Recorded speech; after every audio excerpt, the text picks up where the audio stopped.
ජනවාරි මාස 10 වෙනි දිනදා කාලගුණය අනාවැකිය 2020 ජනවාරි මාස 9 දින පෙරවරු 2 සිට නිකුත් කරන ලදී.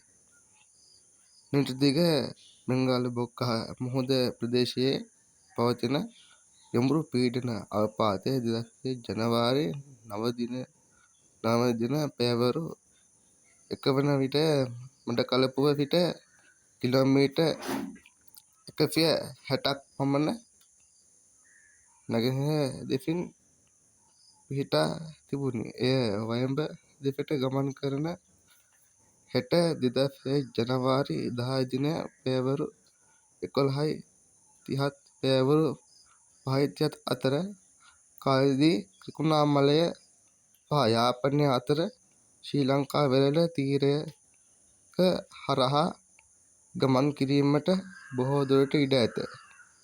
දිවයින උතුරු අර්ධයේ අහස වලාකුළු බර පවතී.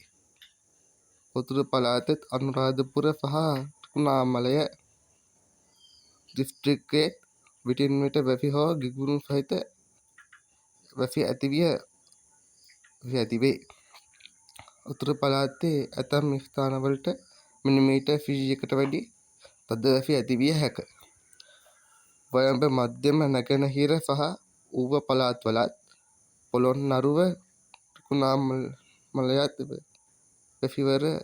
වැසිවාර කිහිපයක් ඇතිවිය හැක. සුසු ප්‍රදේශවල සවස් කාලයේ හෝ රාත්‍රී කාලයේදී ස්ථාන ස්වල්පයකට වැසි හෝ ගිගුරුම් සහිත වැසි ඇතිවිය හැක. උතුරු සහ උතුරු මැද පළාත්වල ත්‍රිකුණාමලය දිස්ත්‍රික්කයේත් විටින් විට හමන පැයට කිලෝමීටර් 50-60ක් දක්වා වන ඉතා තද සුළං සමග විටින් විට හම පෙරළීමට පැයට කිලෝමීටර් 70 දක්වා පමණ ප්‍රහාරාත්මක සුළං ඇතිවිය හැක. වයඹ මධ්‍යම ඌව සහ බස්නාහිර පළාත්වල විටින් විට හමන පැයට කිලෝමීටර් 40ක් පමණ දක්වා වන තරමක තද සුළං ඇතිවිය හැක.